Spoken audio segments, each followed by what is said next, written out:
Okay, in this episode, we're going to talk a little bit more about the triathlon training tips. Okay, so this is whether or not you're starting off as a new triathlete, or even if you've done a few triathlons, I think you'll get some information out of here that you could apply to help your triathlon. So when you're training for a triathlon, I know everybody likes to swim, bike, and run. You need to focus on your weak areas. And that's a problem that triathletes have. I mean, you like cycling, so you spend a lot of time cycling. But if you're a poor runner, you need to spend a lot of time on the weak areas of running. Okay, now a lot of things, this is a big issue, and that's intensity.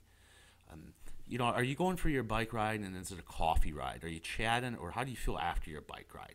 Okay, you're going to get more bang for your buck by training with intensity rather than distance. You don't have to train long. You don't have to train endless miles if you train with intensity. Okay, train at race pace or above. Make those sessions work. Make them quality. And this is an issue with cramping. That's a big problem I have all the time. We see these people that they're doing a triathlon. Oh, I'm cramping. I need salt, or I'm dehydrated. The majority of the time you cramp is because you didn't practice training at that intensity. You're just cramping in T1 because you never practiced swimming hard, getting out of the water, sprinting up at the transition, sitting on the ground, and putting shoes on. That's why you didn't. That's why you're cramping. Train with intensity. Now I have a whole nother webinar on different exercises. So go ahead and look at that. If you just search on YouTube, training, Ironman training, Dr. Jeff Banas.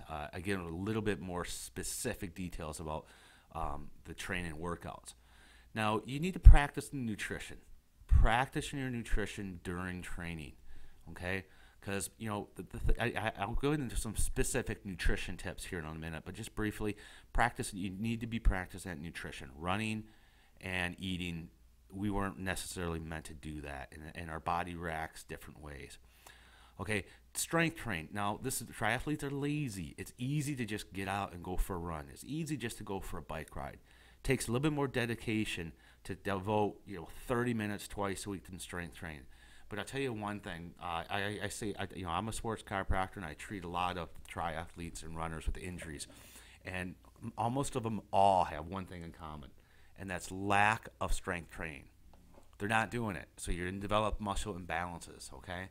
Now I personally like a CrossFit style. I'm a big fan of CrossFit style, and the reason I'm saying CrossFit style, not CrossFit, because CrossFit is not training.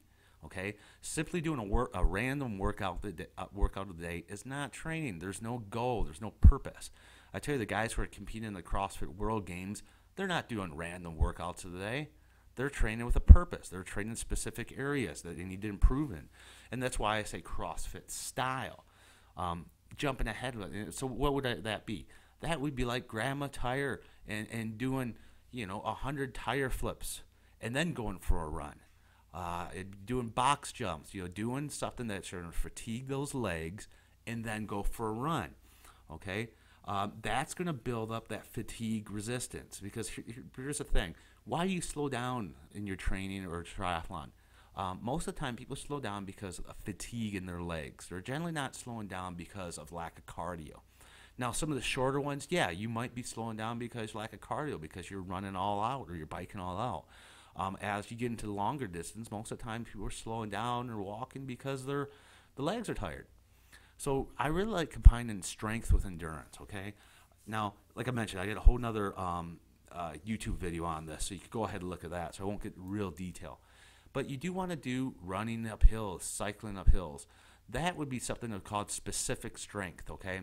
It's specific to the sport. It's simulating the sport, okay? A non-specific would be something like doing 5 reps of 5 sets of squats, then 5 sets of 5 reps of chest press, and then maybe 1 set of 5 reps of deadlifts with heavy weights. I did this the other day, and I love this type of workout because it doesn't take that long.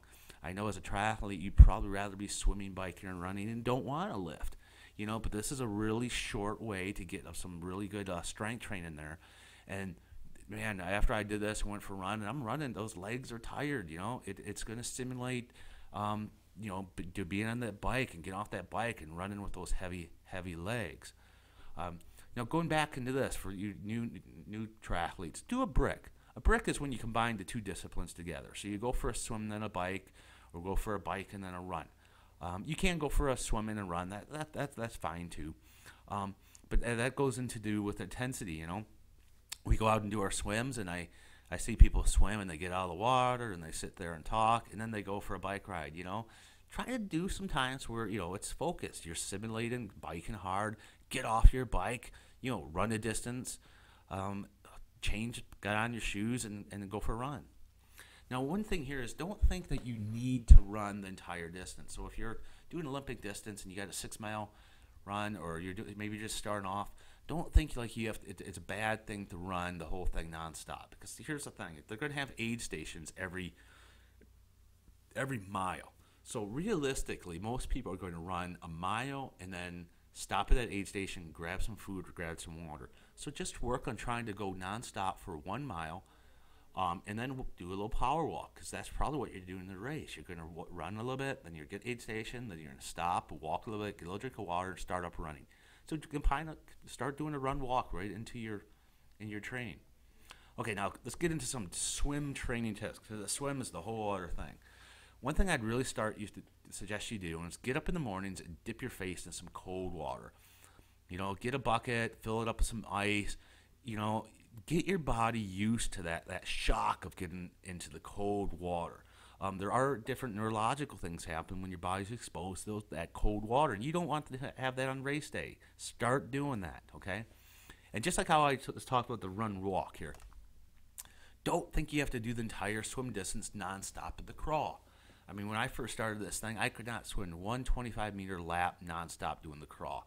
I remember beating myself up and go, man, I'm doing this triathlon, but I can't even do 25 meters nonstop.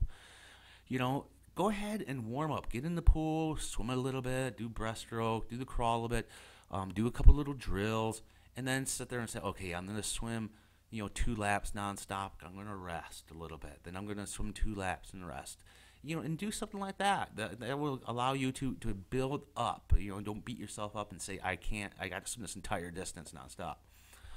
Getting a little ahead of myself, but if you go over to swimsmooth.com, that's a great website. It's got a lot of animations, a lot of videos on swimming, a lot of tips. Swimming is more about technique. It's not about strength. And that's what I see right here. The biggest problem, I see people that are swimming too hard. They're kicking way too hard. They're pulling too hard.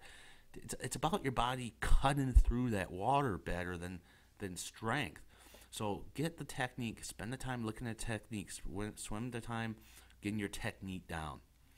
Another great swimming tip I love doing is just like how I mentioned, combining the strength with the running, and that is combining the strength with the swim.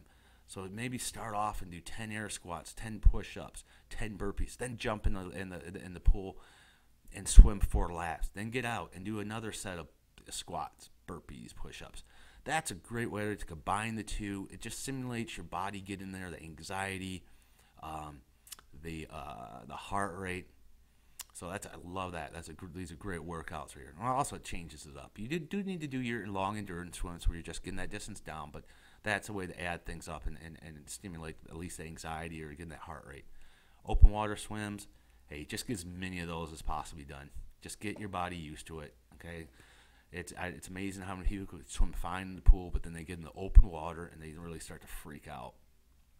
Swim safety buoys. Now, they make these things that you could wrap around your leg and you could pull and they inflate up, or you could just tie one around your waist and swim, and it has a buoy. Hey, we've seen plenty of people panic out the lake and freak out. I've had to go grab people at the lake who just have some anxiety attack, and why risk it? It's no problem to swim with a buoy. I've almost started to swim with a buoy just because I'm out there swimming and I run into people who freak out, and you're out there in open water, and it's no problem to just get a safety buoy. So that have something like that. If you don't have someone swimming next to you with a kayak, we have people swimming out there with kayaks, and all the time our kayaks are bringing people in.